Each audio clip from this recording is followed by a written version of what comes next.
آج میں آپ کو بتاتا ہوں فلسطین کے جاتی جولیت اور داؤد نبی کی لڑائی کے بارے میں۔ تو ساؤل بادشاہ اس کے ساتھ فلسطین کے ساتھ جنگ کر رہا تھا اور داؤد کے بھائی بھی وہاں پہ موجود تھے اس کے ساتھ۔ تو جاتی جولیت نے اسرائیل کی فوج کو للکارا کہ تم ایک مرد چنو اور وہ میرے ساتھ لڑے، اور اگر وہ مجھے قتل کر دے تو ہم آپ کے تابع ہو جائیں گے سارے، اور اگر میں نے اسے قتل کر دیا تو پھر اسرائیل والے ہمارے تابع ہو جائیں گے، پھر وہ ہماری خدمت کریں۔ تو جب داؤد بادشاہ اپنے بھائیوں کے لیے کوئی کھانے پینے کی چیزیں لے کر گیا ہوا تھا، اس نے یہ سنا تو اس کے اندر غیرت جو ہے وہ جاگی۔ تو اس نے کہا جی میں اس کے ساتھ لڑوں گا کیونکہ اس نے ہمارے خدا کو للکارا ہے۔ اور ساؤل بادشاہ نے اسے منع کیا کہ آپ تو ابھی بچے ہیں۔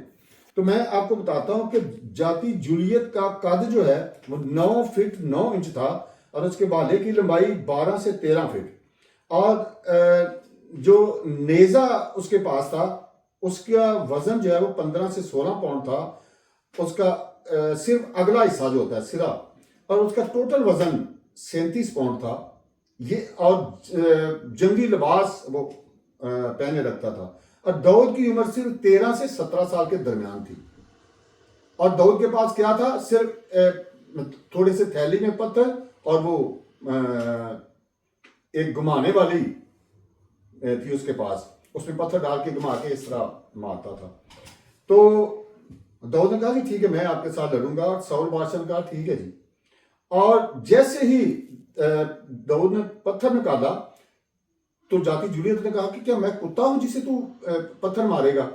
وہ آگے بڑھا اور داؤد نے وہ پتھر نکال کر اپنی گمانی میں رکھ کے ایسے گھما کے جب ایسے مارا تو سیدھا پتھر اس کے ماتھے میں گھس گیا اور موقع پر ہی مر گیا، اور داؤد نے اسی کی تلوار سے اس کا سر کاٹا اور اسرائیل میں واپس لے آیا، اور بڑا جشن اس کے ساتھ منایا۔ تو ناظرین، فلسطین کی جنگ اس وقت سے آج تک جاری ہے۔ خدا آپ کو برکت دے۔